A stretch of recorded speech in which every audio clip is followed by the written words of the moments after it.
हाँ ये वीडियो पढ़ी से असां एक अपनी ज़ाती राय दसी से असां एक अपना ज़ाती एकड़ राते थे तो भाई 2 साल बाद ये पौधा तैयार थी गए 4 साल बाद ये थी गए असां एक यूट्यूब चैनल भी है बबलू विलाग 666 असां एक अंबे दा बाग रादा थे ਜਿਹੜੇ 2021 ਦੇ ਵਿੱਚ ਰਾਦਿਆਂ ਸੇ 2025 ਜੂਨ ਦੇ ਵਿੱਚ ਸਾਡੇ ਅੰਬ ਫਲ ਪਏ 10 ਪੇਟੀਆਂ ਦੀ ਐਵਰੇਜ ਆਈਏ 600 ਤੇ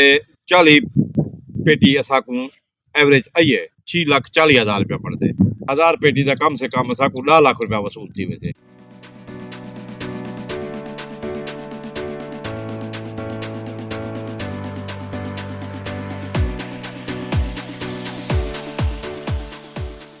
बिस्मिल्लाहिर्रहमानिर्रहीम बिस्मिल्लाहिर्रहमानिर्रहीम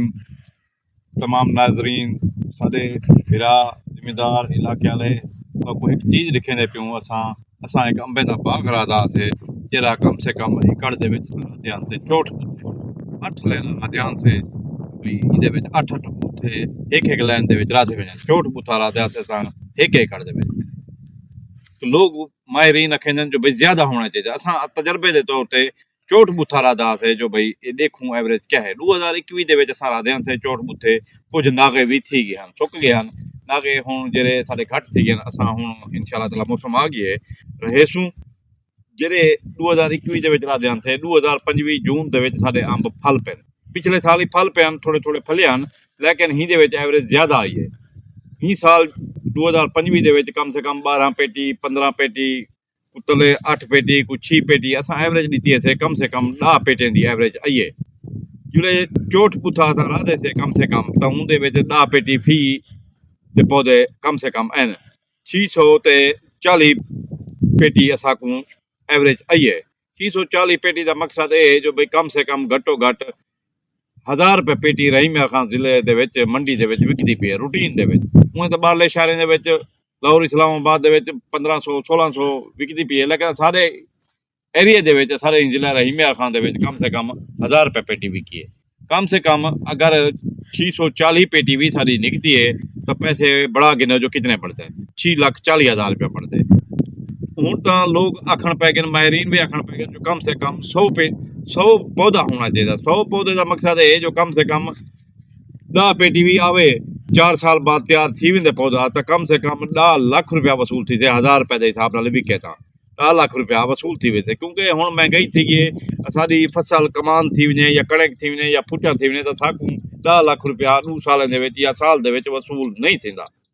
लिहाजा 4 साल बाद अगर साडे एकड़ तैयार थी वेंदे 100 पेटी कम से कम 1000 पेटी यानी कि निकलती है तो 1000 पेटी का कम से कम साकू 10 लाख रुपया वसूल थी वे अगर सा 5 साल थी वञनि 6 साल थी वञनि या 8 साल थी वञनि तो कम से कम साकू ज़्यादा आवण पै वैसे 15 लाख 20 लाख 18 लाख रुपया आवण पै वैसे अगर बाग साडा घाटा ही थी वैसे तो कम से कम हुंदे विच असां कट भी सघूं जिहड़े वॾे थी वैसे पौधे तो छोटे छोटे विच ॿिए कटण पै वैसे घाटे थी वैसे था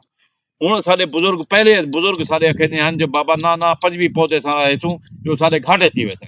हूँ जदीद दौर आ गए हूँ एवरेज ये है कि थोड़े थोड़े जो आउण पै वैसे 10 पेटियां 8 पेटियां तो 2-3 साल बाद शुरू थी वैसे अगे साडे जड़े वॾे रहंदा तो 15 साल बाद या 10 साल बाद फसल आंदी हूँ असां ये आखिंदूं कि भाई कम से कम 100 पौधा होना चाहिए 100 पौधे दे विच कम से कम 1000 पेटी भी आवण पै वेंदी है तो 10 लाख रुपया या वध वेंदी है पेटी तो 15 लाख रुपया 18 लाख रुपया असांखे आवण पै वैसे इंशाअल्लाह ताला असां ये वीडियो पढ़ी से असां एक अपनी ज़ाती राय दसी से असां एक अपना ज़ाती एकड़ राधे थे तुसां अगर इनकू तुसां सारे जिम्मेदार हो देखते पे वे तो ये कि तुमको पता लग वैसे जो भाई किमें रहना चाहिए या जेरे सारे नागे थी गए असां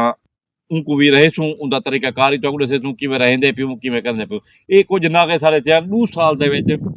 एक कैमरा बाद लिखे थे तो भाई 2 साल बाद ये पौधा तैयार थी गए 4 साल बाद ये थी गए आगे हूँ जो 6-7 पौधे असां वो भी तो कल परसों लिखे सूँ जिमें रहेसूं तरीका कार होंगे असारा एक यूट्यूब चैनल भी है बबलू विलाग 666 उनको भी देखो पसंद करे सो सब्सक्राइब भी करे सो शेयर भी करे सो लाइक भी करे सो इंशाअल्लाह ताला तुसां जिम्मेदार है दसे सो असां तरीका जरा राधे से गलत है या सही है जेरे तुसां तरीकाकार होवे तो असांको दसे सो कमेंट्स दे विच लिखे सो इंशाअल्लाह ताला अगली वीडियो असां जिवें आप रहेसूं बाकी ना रहेसूं तो वो भी दिखे सूँ इंशाअल्लाह ताला ठीक है अल्लाह हाफिज़।